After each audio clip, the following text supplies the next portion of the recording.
Matt Clark. I'm an artist based in London. I'm also the founder of UVA. My work spans sculpture, installation and performance, and it usually has a combination of the three.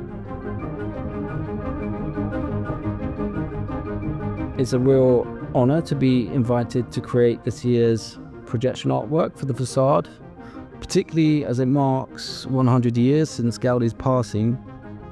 Gaudi didn't just design incredible buildings, he was a master of shaping experience. I think one of the reasons that his buildings are loved so much is because they have this powerful ability to transcend the everyday. Gaudi was interested in, spiral formations, helicoids, and a lot of these patterns you can actually see repeated through nature, from the very small DNA spiral to galaxies that we can only see through the Hubble telescope.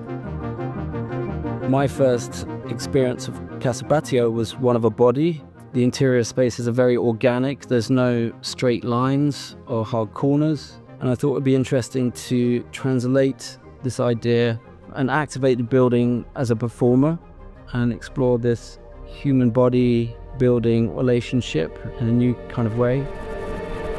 For this project, I'm collaborating with choreographer and dancer Fukiko Takase. I encouraged Fukiko to go to Casa Batlló and walk around the spaces and really sort of interpret what those spaces felt to her in terms of movement.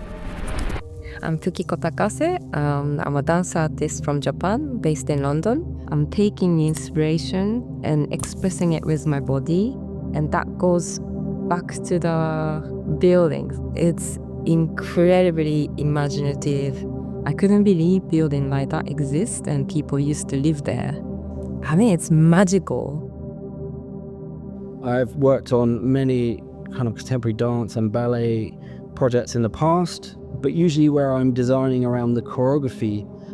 In this instance, we were both choreographing this piece. It was a very iterative and collaborative process to create this language of movement that we worked with. It's quite a complicated project in technical terms. For the first time, we have adopted motion capture and captured Fukiko's expressions as she remembered from the building and translated those into a vocabulary of movements.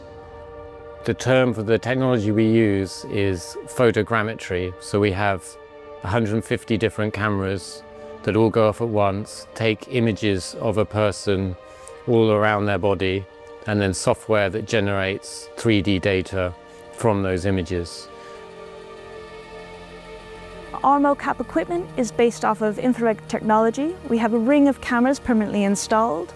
Those cameras will emit infrared light, and then we put markers on the bodies of the dancers or the performers. That light will reflect off the markers and hit back against the cameras, and that lets us know where those positions are in space. From that data, we are able to analyze the position of the performer's bones and then map that into a 3D avatar and further manipulate the data from there. One of the things that makes this project really interesting is that the movement we're capturing isn't just actor performance for film or video, it's a dancer, and you have really bespoke, interesting movements that really push the boundaries of the way that you can move in the motion capture systems.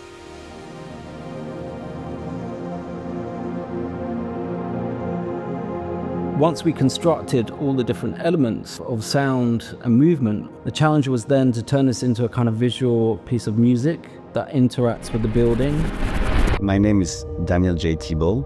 I'm a music composer and director.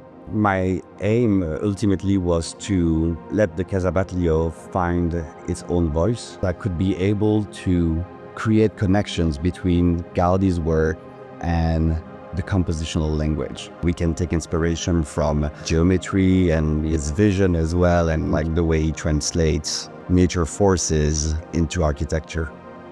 Everything in the world is going through a process of change. The universe is in a constant state of flux.